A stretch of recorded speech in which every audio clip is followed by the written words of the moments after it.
All right, good afternoon and welcome. Jamie, I'm so glad you're able to join us. Jamie Bond with Place of Hope, Director of Development, and really here to speak to us about sextortion. We spoke of sextortion last week on the collective. It was really something that came out of parents talking online and really wanting to understand what was happening within this kind of realm that their children are living in on the online world and what was possible and then of course how to equip themselves. So last week or last month we did a very broad overview on sextortion and really wanted to take some time to talk about practicalities and logistics and then of course how we actually protect ourselves and how to have these conversations. And so invited our local to Florida expert Jamie Bond with Place of Hope to shed some light on this and with so much experience kind of give us an idea of what should we look for, how do we protect ourselves, and then how do we have those conversations. So Jamie, if you would please introduce yourself and talk to us a little bit about what Place of Hope is doing, who they are, and all the good things. Yeah, absolutely. Well, thank you so much for having me. It's an honor, and it's just amazing to be able to work alongside you and the collective, and just everybody that's involved because it really does take a community. It really takes a lot of people to be able to do what we're doing to eradicate sextortion and human trafficking and child exploitation. Place of Hope is South Florida's largest children and families organization. We're actually ranked number 1 in the nation for youth development, shelter, and crisis services. So we're serving about 135,000 children, youth, and families every single year through residential programs like neighborhood family style foster care, as well as affordable transitional housing, independent living services, single mothers with children, and of course, human trafficking victims and survivors. So we have been serving human trafficking victims and survivors since we opened our doors in 2001. It's been probably about 10 or 15 years now that we've really identified and been able to hone in on those services. And with that comes sextortion. We've seen for so many years the effects of child exploitation and sextortion and human trafficking and homelessness and poverty. So we really decided and made a conscious effort many years ago to be very intentional about intervention, but also prevention. So with that comes just more education and awareness about sextortion and ways that people can reach our children. And like you mentioned, we live in a digital world now, so it's very different than when you and I were growing up. So now to raise kids in this time, it's a constant evolving community of predators, unfortunately, and we just need to be on the up and up and aware of how they can reach our children, so that way we can help protect them. Um, I appreciate that introduction because this has actually recently become even more a topic of conversation. I know several families unrelated to sextortion who were scammed because the level of the level of intelligence in scamming has changed so much through the use of AI, through the use of phone scrambling, through the use of so many technologies that, we always hope to leverage for good, but sometimes get used for evil. And so I think what's happened in the last few weeks with different parents that have fallen prey to other scams have said, if I'm an adult who is pretty savvy to like what's happening, Yeah. and I would say not easily fooled and have fallen prey to these things, how much more with children who are either naive or vulnerable or lonely. And that's really it, is we're finding that kids are spending so much time online and they're just lonely and vulnerable to these kind of attacks. And so I think that's heightened the reality of the possibility that this happens. And as you share your presentation, I would love to also know some information on like how prevalent is this? When we look at the statistics, um, as we talk to people, it feels like something that's we're disconnected from and kind of far away. But how often is this happening? Mhm. Yeah, I'll definitely share some of that. And I think we also have to remember how our youth, how even us as adults, we are so addicted to our screens, how our means of communication have changed from, just 10 years ago, 20 years ago. So really, there's so much interaction that's happening on screens, on phones, on laptops, on chat rooms, dating, how dating has changed. So there's just the landscape of communication and how we communicate with each other has really changed. So that has increased everyone's vulnerability, and even our older folks, with the SunPass scams and all of those scams. These scams have been around forever. But like you said, they just have advanced so much more with AI. And I'll talk a little bit about AI and deep fake. And, even if your kids aren't sharing sexually explicit things, how unfortunately those things can be created. So I really talk to my friends that have kids going to school, like back to school time. Please don't post pictures of your kids in their school uniform with their name and what grade they're in. And, all of these things we're as parents sometimes really naive to what's out there. So hopefully we'll shed some light on that, and people are just a little bit more aware and more. It's unfortunate we have to be so cautious about these things, but I'd rather be cautious and talk about it, because if we're not doing it, we're not talking about it, somebody else is, and unfortunately, this information getting to our kids is not what we want. So You make a great point. I was talking to a mom yesterday who said, and I just didn't think about it this way. She said, we went through COVID, we went through 2020, and we suddenly lived so much of our lives online because we didn't have a community nearby us. And so she said, I wish I could go back because I feel like she said I journaled so much of my life in a very public video way in order to connect with other people. And she's an influencer. And she said, I love all of the great things that have come from that in community. She says, but I inadvertently shared my young kids' images and faces and in videos. And she said, if I knew then what I know now, I would have never done that. And she said that lives online forever, and how innocent it was to just desperately seek connection. And now we are, 5 years later, seeing kind of the repercussions of a phase of life where we were intensely online. And yeah, now that huge cultural shift. So yeah, I appreciate you touching on that. yeah. So you ready to jump in? Yeah, I was just going to say, Okay. if you're ready, I'm ready. Yeah, I will. All right, I'll share my screen. Let me just jump over and share my screen so everybody can see it. All right, can you see that? Yes, perfect. Perfect. So, as you mentioned, we really are talking about protecting our kids in a digital world, because that's what we're living in. I shared a little bit about Place of Hope. We really do focus on prevention, as well as intervention with residential programs. But since we opened our doors in 2001, we have served over 150,000 children, youth, and families. And we have not been able to do that alone. It really has taken a collective, a group of people, a community of believers, and of course, with God's provision, for us to be able to do what we do. And really, our goal and our mission is to end cycles of child abuse and neglect, homelessness, poverty, child exploitation, and human trafficking through our proven and effective models, and through community education and awareness, just like this. So, again, thank you for having us, and thank you for hosting this and recording it. And we just love the partnership that we have with you guys. So what people can expect to learn today is a little bit more about internet crimes against children. We're going to talk about grooming, and of course, we'll talk about sextortion. We'll start towards the end or the middle, how to avoid becoming a victim of sextortion, and then how to safely report if you feel like you are a victim or someone that has been victimized by sextortion. So first, I want to talk about internet crimes against children, otherwise known as ICAC, because it's kind of the broad scope. And then when we drill down, we see these other bullet points, and sextortion falls into that. And a lot of this really translates into a couple of different forms, because we're going to be talking about vulnerabilities. And you touched on that at the intro. Kids are lonely, adults are lonely, people are lonely. So understanding that vulnerability and that victim-centered mindset really is important to be able to protect ourselves and our kids.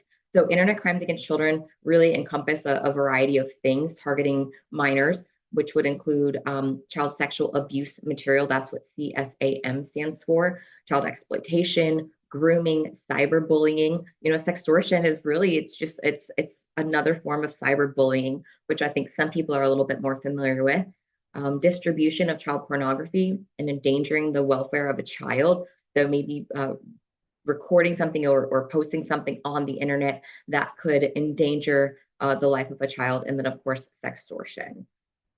So one of the questions you asked a few minutes ago is this really happening in our area? And when I give presentations on human trafficking and everything else, that's always the biggest question. We live in beautiful Palm Beach County, Martin County. We live in the Treasure Coast, South Florida.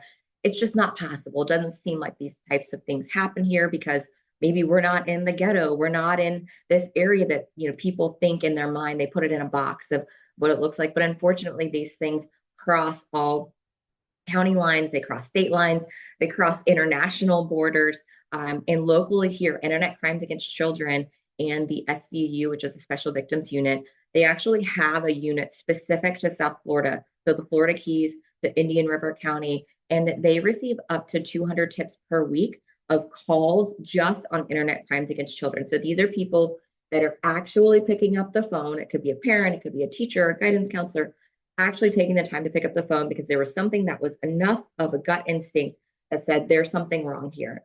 So if you zoom out and think about how many people are being impacted that aren't picking up that call, to know that just in this little area, I don't know where everybody's watching from, but just in this small little area of South Florida, up to 200 tips per week, that's alarming. And the South Florida Internet Crimes Against Task Force has said that COVID has really saw an increase in tips. And you touched on it perfectly because that's just the culture that we're in right now. And everybody lived online. Some municipalities, St. Lucie County, they said that they had a spike of up to 80 to 85% in reports of Internet crimes against children. So yes, it really is happening here in our community. Want to give you a quick overview of sextortion. I know that you said that you went through some of it last month. I'm going to move this out of the way so I can see some of it. I won't end up reading all of it, but sextortion really is a form of sexual exploitation. It's extortion. That's where the name sextortion comes from, where the child or teen is threatened or blackmailed, most often with the possibility of sharing with the public nude or sexual images of them by a person who demands additional sexual content, activity, or money from them.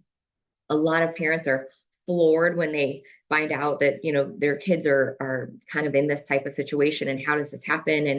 And really a lot of times this happens because they've shared information, they've shared an image, they've shared a relationship with someone that they thought that they knew or trusted. So in many cases they're targeted by an individual that they met online. Sometimes they've obtained sexual images, sometimes not necessarily, and we'll talk a little bit about malware and those types of things a little bit later on in deepfake. But it's all done through deceit and coercion or some other method. Sometimes it's somebody communicating through a fake account. We'll talk about that. Sometimes it's a friend, someone that they thought they were friendly with. Maybe they created a relationship. They've been online dating for 6 months or 8 months, or, there's so many reports of even adults who have been kind of tricked into this, they met somebody online, they've been dating 8 months and, so they gave up bank account information and they lost $2 million. It's insane. Sometimes it is really somebody that they do have a relationship with. And like I said, sometimes it's an online predator that's international. You'll talk about Nigeria and things like that. But the bottom line is that they lurk in chat rooms. They may hack into your electronic devices by using malware to gain access.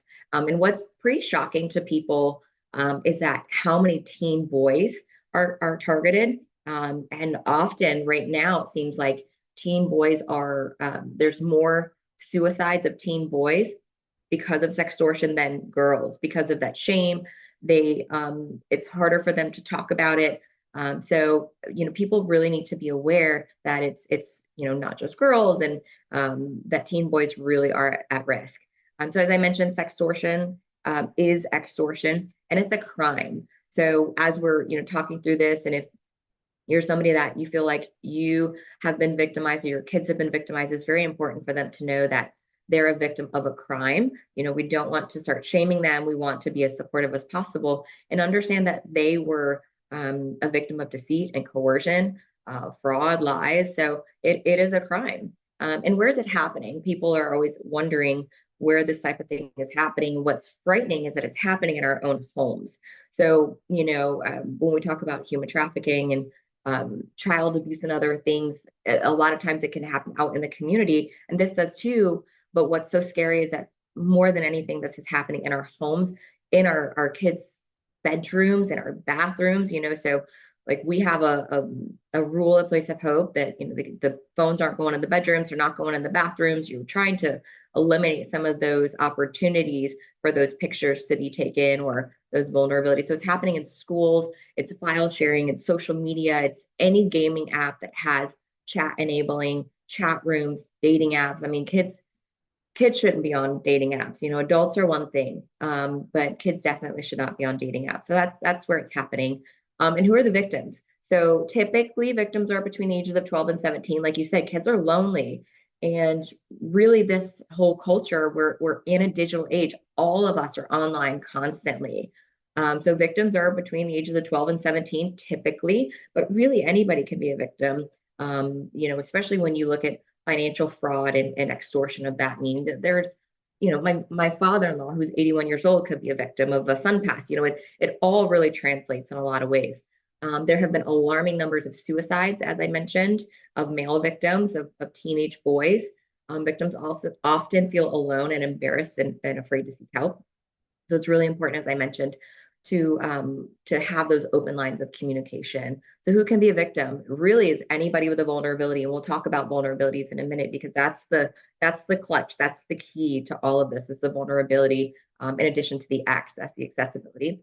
Anybody who uses social media, gaming apps, a chat room, anybody in poverty or wealth, anybody that's homeless or in foster care.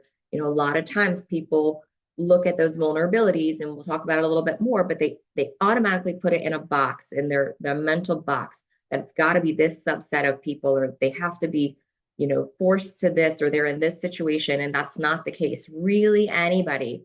You could be somebody that has a difficult home life, or somebody with a seemingly perfect home life, but maybe your parents just don't give you enough attention. You have all the material things that you want, but you don't feel fulfilled with love and attention. So you're going to find it somewhere else. Boys and girls, children, teens, adults, absolutely anybody can be a victim of sextortion. So who are the predators? Understanding that is really important. There's we'll look at it in two types of predators. So predators are, a lot of times when we look at the international financial type of sextortion schemes, they're typically located outside of the United States, like Nigeria, and the Philippines. Those are the scams that are more talking about the cryptocurrency and those types of things. They can be really aggressive, and we'll go over that. But these predators are motivated, by financial gain. So they're asking for those money transfers, those gift cards, and sometimes they can just be really obvious. But sometimes, as you mentioned, the AI and the technology is so insanely good, because you have to think this is a business. This is what they do. Just like I have a job, you have a job, everybody on here has a job, and you should be really hyper focused on being the best at your job. They are hyper focused as being really, really good at conning people and being deceitful. So sometimes it's really hard to tell the difference, and they'll invest time. So a person, just like in human trafficking, a person can be used over and over and over again, whereas like a drug or a gun can only be sold once. So if this predator is going to, they can a lot of times invest 6 months, 8 months, it could be 2 weeks. They're going to really invest in time in this person and this victim. Predators also can be pedophiles. So these could be local people. They could be someone that the victim knows. It could be somebody that is, catfishing. So pedophiles typically are wanting to obtain sexual images or pornographic material or child sexual abuse material, and they're motivated by their desire for more arousal material. And that really it's evil, it's sick, it's mental illness, it's an addiction. So for them as well, and so my husband is a police officer and he's on the SWAT team, and they serve so many child pornography warrants. And he said that out of all the warrants that they serve, honestly, the child pornography warrants are some of the most dangerous, because these people are so highly addicted, they can't control their addiction, that they are willing to do anything and everything to get what they need and to keep them from being caught. So those can be really dangerous situations for the police officers to go into. So imagine just how intense that these pedophiles want this material, and they'll do everything that they can do to get it. So how does a predator target a victim? So these predators, whether it's a pedophile, or somebody that's in another country, they're identifying and targeting children and teens through social media platforms, as we mentioned, online games, gaming consoles, live streaming, and video platforms. Live streaming and video platforms, we'll talk a little bit more about AI and deepfake and just how frightening that is. But as you've heard me say before already, they often pretend to relate to victims, whether that's pretending to be their age or having similar interests, living in the same area. They are really good at their job, so they easily misrepresent themselves online to appear to be friendly and age appropriate. So for kids that might be on Fortnite, somebody in the chat room striking up a conversation about maybe your school mascot, what the weather looks like, all of these things that maybe your sixth or seventh grader isn't going to pick up on, but they're starting to collect information so they know how to create an identity that's going to be very easily relatable to that child. And then that child or that youth or teen will start to give information out, or they start to form a relationship like, yeah, I was grounded because of XYZ. And it sounds crazy, but over time, you really start to build a relationship with people, especially the way that we live in our society now.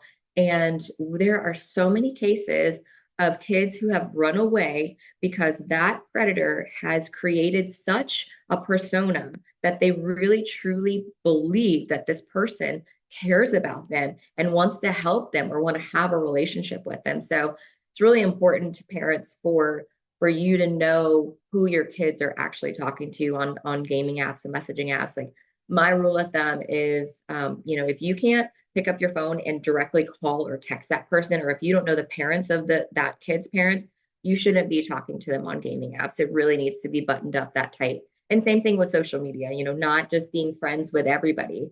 And we'll talk a little bit more about that in a minute. So predators may romance or groom an intended victim to get to know those vulnerabilities, and we'll spell out what that is in a minute. Predators may target several youth who appear to know each other. That's something that's really important for parents to know. Like if the kids are like, oh well, they're friends with all my other friends, but are they really? Do all of your other friends know who this person is? Really vetting and understanding who that person is. Grooming is a process in which a predator gradually gains a person's trust and learns their vulnerabilities. So that's in bold because it's really, really important. The purpose really is to help manipulate that person because the predator wants the victim to be a cooperating participant, essentially, or they want to build a relationship that's so strong it reduces the likelihood of them turning in that predator or stopping the relationship or saying something to a friend or a family member or a teacher or a coach. And then, like I said, they work really, really hard to build trust with that victim. And this, again, grooming crosses a lot of different boundaries. So whether you're talking about sextortion or human trafficking or bullying or this is grooming, the grooming process is really important for people to know. And it's relationship building 101. It's just taking it to an extreme where you're exploiting somebody. So it's targeting that person, gaining trust and information. That could be a couple weeks, it could be a couple of months, it just depends. Filling that need, filling that void, figuring out what that vulnerability is and being that thing. And then isolation. So starting to pull them away from their friends and their families. If you think like, oh, I have this one friend and now they don't really come around as much and their friends have changed and they're dressing a little bit differently, you start to see that isolation happen and that's that step. And then once they feel like they've isolated them in such a way, they can start to abuse them or start to take advantage or exploit them, and then maintaining control. So that abuse could be, getting that first image and then exploiting that image or creating that image and then maintaining control by blackmailing them or hanging it over their head, or I'm going to send this to your college, or I'm going to send this to your friends on social media, I'm going to send it to your parents, all of those types of things. So some signs that a child could be being groomed online. It's difficult to detect because it does happen, unfortunately, in our homes and using some online device. And over time, after you build that relationship, the predator, the groomer is going to say like, oh, don't tell your mom about this, or don't tell your brother about this. They're going to make fun of you, or they're not going to believe you, or they're going to talk down to you. There's all this coercion. It's a mind manipulation. That's really what all of it is. But there are some signs that include spending an increased amount of time online, becoming secretive about their online conduct. I'll show you in a little bit a calculator app that kids can be putting some apps in or some pictures in. That's like a vault that you don't necessarily know about, but they do. Switching screens or closing tabs, using sexual language, maybe starting to pick up habits that they normally would not have had, or becoming emotionally volatile. So you heard me talk a few times about vulnerability, and really understanding what vulnerability is clutch. So it comes down to two things. It's a fear of something or a desire for something. So many of us, our kids, we are fearful that our kids could be harmed. We really want them to be safe. For our kids, they call it FOMO, so fear of missing out. So fear of missing out, of being in that cool group, or really wanting to be seen or loved or heard. It can be sometimes so strong that you're just willing to do almost anything. A fear of being alone or wanting to be a part of a group, fear of not being liked or wanting to be loved. For me, it's fear of failure. So my vulnerability is fear of failure. And every single one of us have a vulnerability. Even preparing for this presentation, it's in my head. I'm like, is it good enough? Is it going to communicate what people need to hear? Can somebody do it better? So fear of disappointment or failure for me, or wanting to be so good and just being that person for everybody. That's my personal vulnerability. So I ask you and everybody else, think about yourself and then think about your kids as well. What is their vulnerability? And start to take that into consideration to help protect them from cyberbullying, from sextortion, from just being taken advantage of by people. So what makes someone vulnerable? Home life. If you come from a really bad home, you're going to be vulnerable to things. But then also, you look at the girls that were involved with Jeffrey Epstein. That was in my high school. That was in Wellington. That was in Royal Palm. You had women, girls that had everything they wanted. Their parents were married. They had beautiful homes. A lot of them have horses and all the cars, everything on paper, but they were vulnerable because they didn't necessarily feel seen or loved, but somebody knew how to get to them. Porn exposure automatically makes somebody vulnerable. It's desensitizing. It really has changed our culture. You look at Fetty Wap, who's won 3 Grammys for singing about a trap house, really making it cool and a part of a culture for people to be a part of, that this is okay, desensitizing it. And our kids are exposed as early as second grade.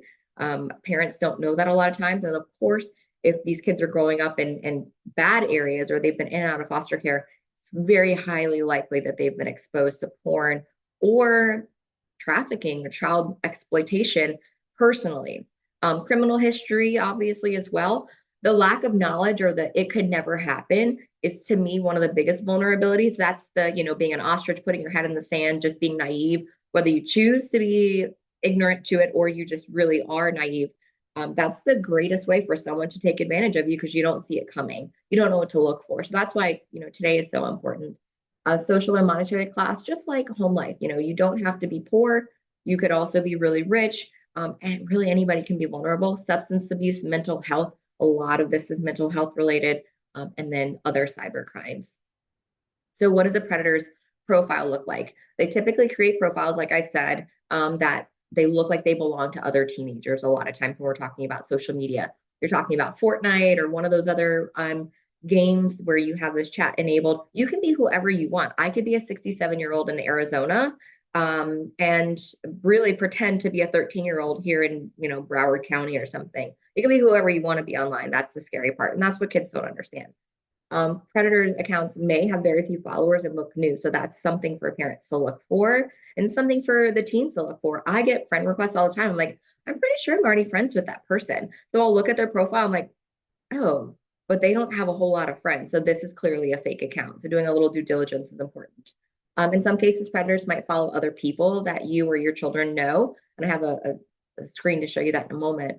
And then sometimes they do hack legitimate accounts. How many of us have been like, oh my gosh, my account's been hacked, don't respond to it. And they copycat somebody that a victim already knows. So it's kind of hard to see on here, but these are 12 different accounts that was duplicated by 2 people. And so this one guy and this one girl both had multiple accounts that were cloned. And what you can see on here, the purpose of this is to show you they don't have a lot of friends or followers. So that should be a red flag. So if you know that, Liz Marie has tons of friends, well, why does she only have 15 here? Like that doesn't make a lot of sense. So looking for those types of things. And this is a real case. These people, unfortunately, their accounts were hacked and cloned, and then a lot of people fell for it, and the predators ended up getting millions of dollars from their collective friends because people weren't didn't do their due diligence to pay attention to those things. So what happens after a predator identifies the potential victim? The predators often will ask victims to switch a platform that lets them video call. So that's something that's really important for kids and parents to know. When predators ask a children to send sexually explicit images or engage via a video call, that's where they're able to capture material without the victim even knowing. Like, we'll talk a little bit about malware, how it can hack into your computer, and it could be filming something right now, and then I wouldn't even know, and then it can take it and create something else. In some cases, predators will promise to send sexually explicit material back. So let's say that, Liz Marie is talking to someone, and she's been friendly with them, building a relationship for a couple of months. You start to feel comfortable enough, and they're like, man, if you send me this, I'll send this to you. Like, I love you, like all these romance type of things. So you feel comfortable, you do a little bit, and they're like, I'll send one to you too. And unfortunately, once you do that, most of the time they don't send anything back, and they're going to use the picture that you sent. Predators begin extorting their victims immediately after receiving sexually explicit images, especially when it's like the Nigerian or the ones that are international. They will immediately say, gotcha, this is organized crime. We're going to send your images to your friends, your family. They might even sometimes send screenshots of a drafted post of, hey, I've already screenshot all of your friends. I know I'm going to send this out as a direct message to all of your friends. And now this is going to be out. Your secret's out. Additionally, they can create like fake news headlines, a collage of sexually explicit material and identifying information, just things that your kids are just freaking out about. They don't know what to do. They're scared beyond belief. They want it to go away. So they're going to send more pictures, or they're going to try to send money. And there have been reports of parents where their kids have actually taken their credit cards and sent money to these people. And the only way that the parents found out is because they saw the charge on their credit card. Predators demand various forms of payment. And then sometimes they do distribute the images. Sometimes they threaten. There's a case I'll share with you in a minute where they did. And unfortunately, this young lady thought about committing suicide, because suicide is a big result of what happens when kids can be sextorted. So once a photo is out there, you can never, ever get rid of it or control how it's used. And I usually joke when I'm talking about, well, joke is probably not the right term to use, but I usually reference, again, my husband is a police officer and he has to do research for warrants and things like that. And if he can figure out how to get a picture from Snapchat, anybody can figure it out. I love him. And if he sees this, I love you, babe. Like, you're great. But if he can figure it out, anybody can. Kids think, oh, it's on Snapchat, it's not going to get, it disappears. No, you can save those. You can find those things. Even WhatsApp. WhatsApp is really, really difficult. There's a lot of red tape and boundaries, but it is possible. So if you send something, I guarantee you can never, ever get rid of it. It's going to be out there forever. So deepfake, you've heard me mention it a couple of times. So deepfake is images or videos or audio which are edited using AI intelligence tools, which may depict real people. So if this person, this predator, this pedophile is trying to get you to send something and you just aren't willing to do it, they can create what they're looking for with other photos. And that's why it's so important that those kids don't jump on those video calls, because they can pick up their voice, they can pick up their mannerisms, their movements. They can create something that is so real and put it out there. So deepfake is really, really frightening. And I always tell parents, please read up about it, please understand it, and please talk to your kids about it. So file sharing and child pornography, again, once a photo is out there, you can never get it back, and you will never imagine how many people could see it. So 3 case studies, these are all real stories. A Virginia high school IT tech was sentenced with 20 years in prison because he was caught with over 100,000 images of video and child pornography that he collected over the 13 years that he was employed at that school. It took about 3 years of investigation for them to track down his IP address. But, this is an example of the pedophile put himself in a school. So he's working in a school, and his focus was to be able to immerse himself in a place to where he could capture these images. One victim was bullied. This is a young lady I was just telling you about. One victim was bullied by a guy that she met on an online dating app to send a topless photo. She ended up sending some stuff, and over time sent some more. He continued to bully her. She didn't realize that he had shared this until she had found out. I forget exactly how she found out, but it was through somebody else, or like, is this you? Or I saw this. And then she realized there was hundreds of thousands of people who had access to see her photo and had downloaded her content through file sharing, and other pedophiles who wanted to see this, that she became suicidal and laid on train tracks and waited for a train to come. Thank goodness that she had a literal come to Jesus moment and got off those train tracks. And now she actually advocates to help protect kids and other teenagers. And she was a little bit older. She wasn't I mean, she was a teen, but she wasn't quite 20 yet, but she was older than 16 or 17. And then a teenage boy met a guy on a gaming app, similar, became friends, built a rapport, sent some things, and then again, followed through, sent the photos.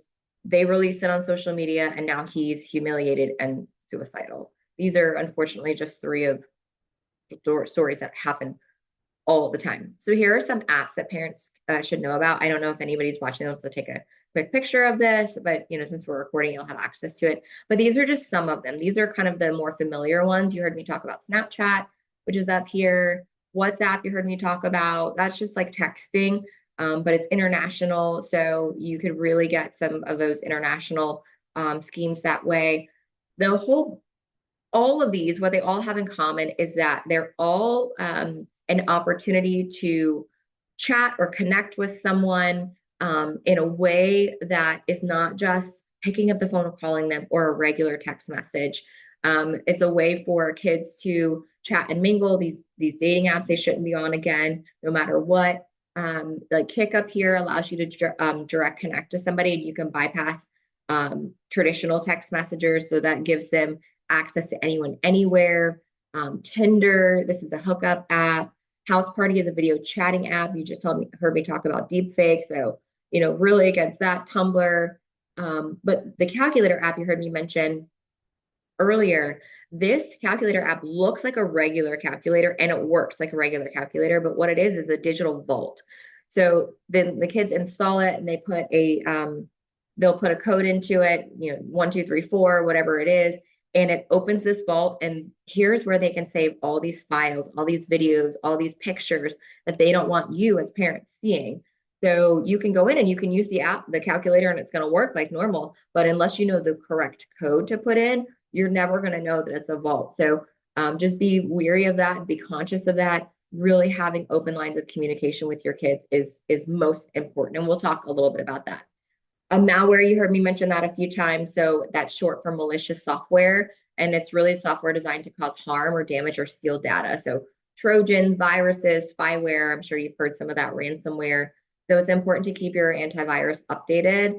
Avoid visiting shady websites or free software. My father-in-law comes to me sometimes and he's like, hey, I see this on Facebook Marketplace, and it's a scam, right? It brings you to a website that just doesn't look right. It doesn't make sense. It looks like Home Depot, but it's not quite Home Depot. All these things are really important. Don't open attachments from people that you don't know, whether it's at work or at home, because what happens is they can go in with these Trojans, with this malware, and they can take control of your camera. So I'm looking at my camera right now on my laptop. Maybe this is set up in my bedroom. Maybe I have a webcam because I do video conferencing. Everything's on Zoom nowadays, or Teams. So if my computer's on and there's malware, or I don't shut off my computer or cover it or unplug it or whatever, and I'm in my bedroom, maybe I'm just showering, getting dressed, and then I'm walking back and forth in my bedroom, doing laundry, whatever. People can hack into that, and they can capture all of that data, all of that video, and they can use it maliciously for anything that they want. And that's, again, where deepfake and AI come into play. So be really cognizant of that. Of course, beware of phishing scams and avoid providing personal information, using strong passwords, and enable multi-factor authentication. How to avoid becoming a victim. I mean, step one is never send compromising images to yourself, images of yourself to anybody, no matter who they are. Even if it's your boyfriend now that you know it's your boyfriend, please don't send those pictures. People aren't always trustworthy. So even if you've been in a relationship with this person for a year and they're like, hey, babe, yeah, send me a sexy photo, please don't send it. You will regret it. And even if they don't do anything with it, it's still always in the back of your mind, like if that got out, or hey, maybe their phone or computer gets hacked into and somebody has access to that picture that's there. If you're receiving sextortion threats, you are not alone. You're probably not the only one. It's highly likely that person is also reaching out to other people. So say something. You could be the missing link. We'll talk in a minute about how to safely report. And then parents and grandparents have open and honest conversations. That's really, really, really important. Don't shame them. Don't feel like, don't tell them that they're going to be in trouble, that you're going to take their phone away, because that's going to keep them from sharing this information with you. So having those good communications. Some parental controls to consider. So if you have an Apple, there's family sharing. So those are some things to look into. Some parental controls, a lot that you can control there and help protect your kids.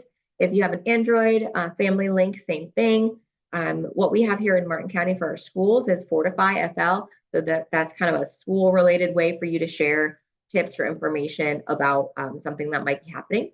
And then some ones that you could download are Aura, Bark, and Custodio. So those are three really good apps. They all have some pros and cons. So if that's something that interests you, go ahead and take a look at it.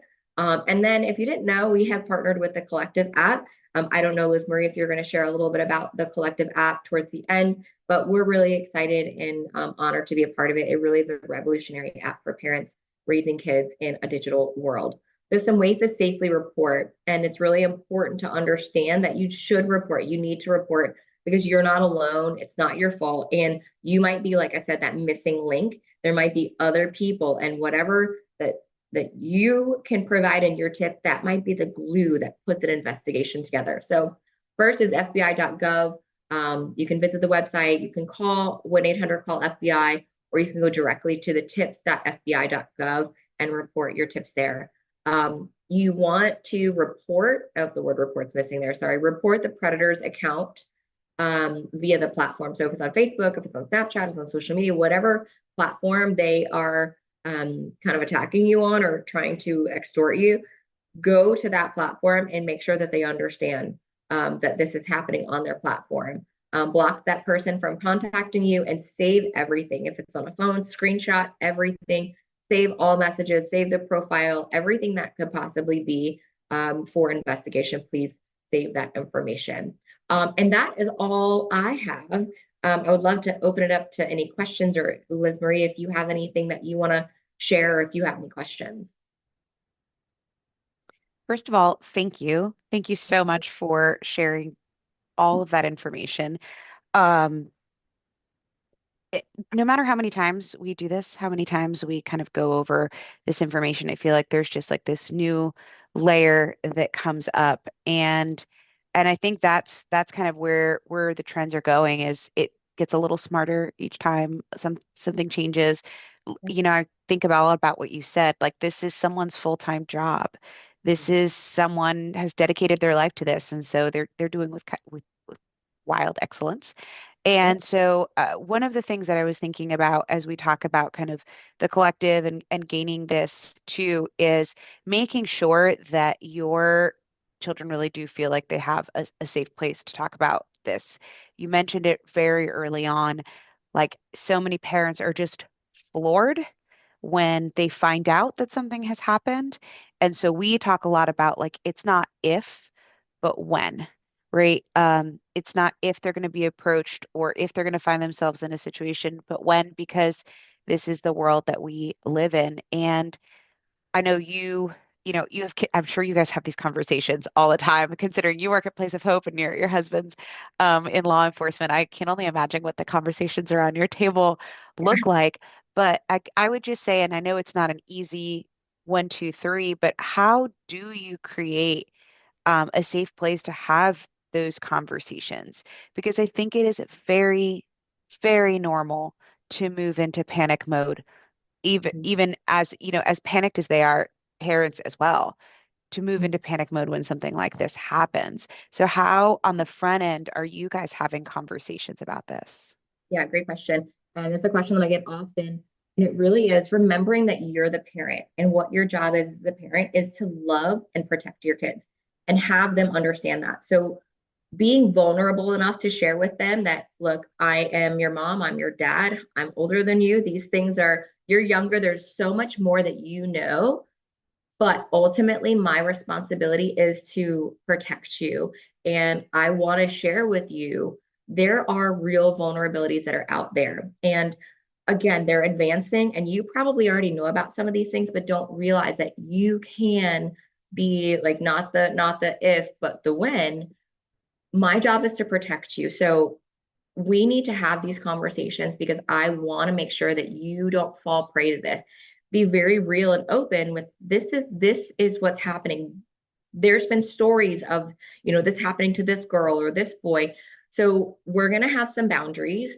We're going to agree. I know you and I have talked about, and Noel, we've talked about that your contract, your application, essentially that contract that you have with your kids. It's okay to say, look, maybe I already gave you a phone or gave you access to the internet, but we need to bring this back a little bit because we need to protect you. My job is my duty. You might not like it all the time, but when you're a little bit older, you're really going to appreciate it. You'll thank me for it.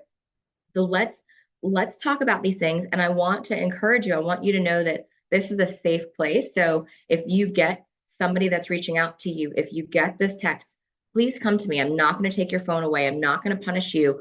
What I'm going to do is help guide you through the situation. We're going to work together to make sure that this criminal, this person that's trying to take advantage of you and hurt you and steal from you, that they are, they have taken care of, and that you are not hurt or injured or you lose something or deceded, anything like that. So we need to have those conversations.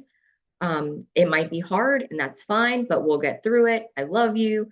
And just remember that. And so if and when it does happen, don't go into panic mode and take their phone away, because they're going to say, you said you wouldn't. I came to you. I trusted you. So, okay, let's screenshot the information. Let's call the experts. Let's call FBI. Let's reach out to a friend, go to the collective app, start to go down that path. But you just have to be very upfront and honest with them. You might think that you're smarter than me, and you might know more than me when it comes to this advanced technology. But at the end of the day, I'm still your parent. And depending on how old they are, if you haven't given them that phone or access to the internet yet, letting them know you're at an age where you can start to have this, but there's going to be boundaries. And then depending on how well you do from this stage to this stage, then maybe we extend it a little bit more and let's reassess, because you don't want to, give an 8-year-old a phone with full access. I think you might have been the one that said called it a dumb phone versus a smartphone. Somebody did, and I love it. I coined it. It's like, okay, we'll give you a dumb phone, and then we'll look at giving you a smartphone, but with parameters. So it really is just being open and honest and having what can seem like hard conversations, but the earlier you do it and the more you put your foot down, and making sure that you and your spouse, or if you're divorced, whatever, the mom and the dad, you guys are all on the same page. Well, at mom's house, I can do this, or dad said I can do this. You have to make sure that you're on the same page, because that also can really be a lot of conflict. I've actually spoken with some friends where that's the situation. Daughter was posting a lot of stuff that was online that dad didn't think too much of, but mom was like, this is completely inappropriate. But they couldn't get on the same page to say what was allowed and what wasn't. So there weren't any boundaries there. So you just have to have good boundaries, be in communication, and have that conversation. To that conversation on good boundaries and that point, there is an amazing book by Andy Crouch called The Tech Wise Family. And this came about because I was speaking to someone else who's leading the charge in Utah on really kind of working with the manufacturers, right? Really bringing it to Apple, bringing it to the app developers and saying, hey, one of the steps we really need to take is to make sure that we're placing age limitations on these applications, and not just age limitations, but that there needs to be parental consent, because some of these apps are not age appropriate, really. Like when you look at what they are, and they're allowing 13-year-olds to go in and no one's policing it. And so that's their movement, that they're trying to really kind of bring that to every state, where every state says, no, not only are we going to put age limits, but we're also going to create a parental consent piece of it and parental education around what their children are downloading. But this book called The Tech Wise Family by Andy Crouch tackles the how do I go through like the character building on all those things to make sure before a device enters the entire narrative of the family, like making sure that technology is in the proper place. I guess someone had asked, like, what's a good age for my kid to have a phone? And the answer, it's kind of astounding, but this person said it's at the age that you want them to be able to easily access porn. And that's a hard reality I to, love that answer. Yeah. but it's so true, right? I was just like, oh, and they said, that's why we talk about things like the dumb phone. There is a company that is getting ready to release some serious safeguards that actually don't have access increase with age, but access increase with character level, because it's one of those things where you might have a junior in high school who's super like able to regulate and even with some help, obviously, safeguard. And then you may have another child who, when they get to be a junior, you're just like, this person, this one is just isn't ready. So I think that's really important as you talk about that in the accountability piece.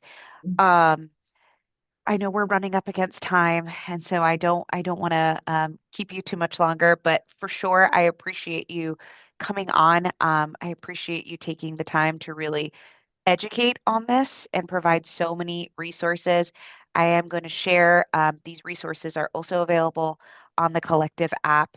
And, we've started to continue to put, starting from like, let's take a break from social media and what does it look like to participate as a family in these things, and then the reality of how screen time is affecting. And that, funny, you just mentioned it, right? One of our most recent articles is boys can be targets too, and Yeah. how that is rising with the boys, because, I think the challenge with a lot of these young men is they are looking for ways to assert themselves and pursue, and if they don't feel that same pursuit, reflected back to them, that's a really that's a really big struggle internally and emotionally.